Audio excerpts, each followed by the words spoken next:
Հակակոռուպցիոն կոմիտեն Շենգավիթի թաղապետանի պաշտոնյաներին բավականին ուշագրավ օպերացիայի արդյունքում է ձերբակալել։ Մասնավորապես մեզ հասած բացառիկ տեղեկությունների համաձայն հակակոռուպցիոն կոմիտեն մշակված գումարներ է պատրաստել եւ այդ մշակված գումարներն էլ որպես կաշառք տվել են Շենգավիթի թաղապետանի գովազդային վարչության ավագ մասնագետին եւ եւս մեկ գովազդային բաժնի աշխատակցի, ինչից հետո հակակոռուպցիոն կոմիտեի աշխատակիցները մտել են Շենգավիթի թաղապետարան եւ փաստի ժամանակ ձերբակալել աշխատակիցներին։ Քիչ առաջ մեզ հայտնի դարձավ, որ Շենգավիթի թաղապետանի պաշտոնյաներից մեկին դատարանը տնային կալանքի է տարել, իսկ մյուս աշխատակիցը դեռևս ձերբակալված է։ Ասել է նախաքննական մարմինը իդեմս հակակոռուպցիոն կոմիտեի այնպիսի օպերացիա է իրականացրել, մշակված գումարներ է նախապես պատրաստել, ինչի արդյունքում թաղապետանի աշխատակիցները հայտնվել են փաստի առաջ, չկարողանալով հակադարձել, թե իբր կաշառք չեն վերցվել, քանի որ ստացվում է փաստացի, որ վերջիններս մշակված գումարներ են վերցրել եւ այսպիսով հայտնվել փակուղու առաջ։ Ինչով կավարտվի այս պատմությունը, մենք կհետևենք իրադարձությունների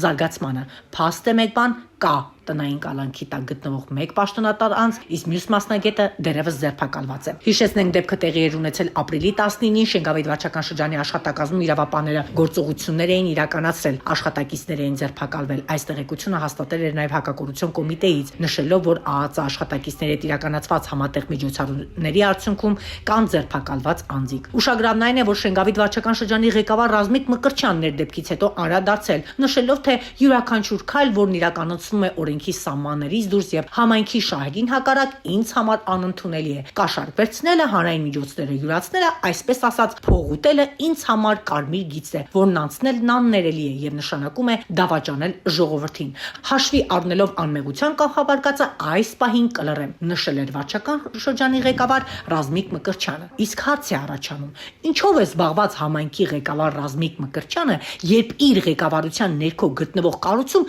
կաշառք վերցնելով է զբաղված։ Այս իրավիճակում հակակոռուպցիոն կոմիտեն պետք է նաև քննության առարկա դարձնի վարչական շրջանի ղեկավարի գործունեությունը, թե իր ղեկավար կառույցում ինչ անգործություն է դրսևորում, ինչի հետևանքով կառույցի գովազդային բաժնի աշխատակիցները կաշառքի մեջ են ներգրավում։ Մենք կհետևենք քննության ընթացքին։